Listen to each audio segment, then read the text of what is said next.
question, what about life after death? And it was somewhat of a sidebar. The Buddhists at the folk level in India do say you cannot attain enlightenment unless your mother is dead, which is a kind of an odd notion, seeming to imply that she had to precede you into hyperspace.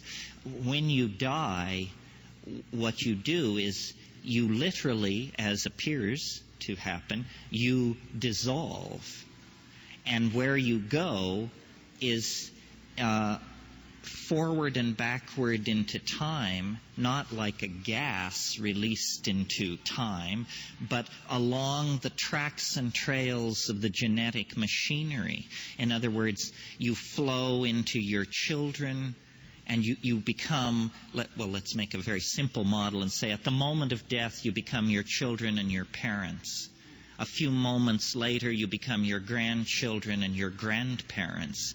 You're spreading down. It's almost as though the thing which you were, which was this focus of ego and individuality, then it dies, and it's almost as though the mountain begins to slump back into the generalized pool of consciousness and being.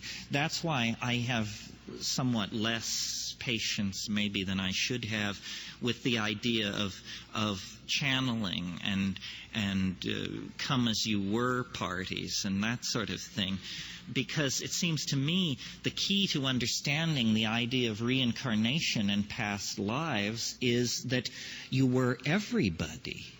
Of course, that's who you are. Here comes everybody.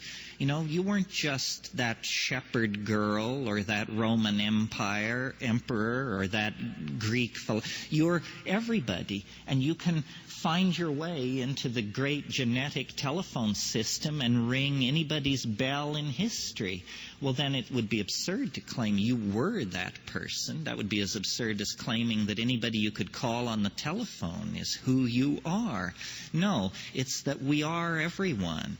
And, you know, the great turning object in hyperspace that is the genetic, transdimensional object casts off glinting reflections of this personality, that personality. And astrology has a role to play here and other things. But the bottom line is we are all drawn of the same stuff. I think one of the most profound insights you can have on psychedelics, and I certainly have it, is that we are all interchangeable.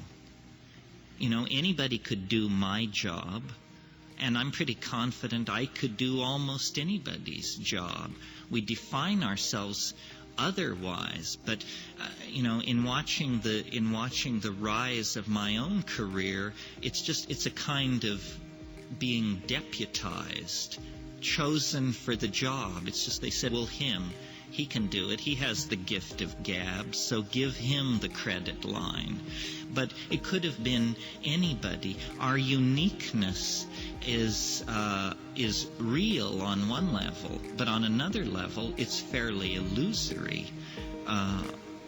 It's sort of a coincidentia positorum. You have to hold these two antithetical things in your mind at once in order to correctly perceive the proper level of ambiguity that's resident in reality. It ain't simple.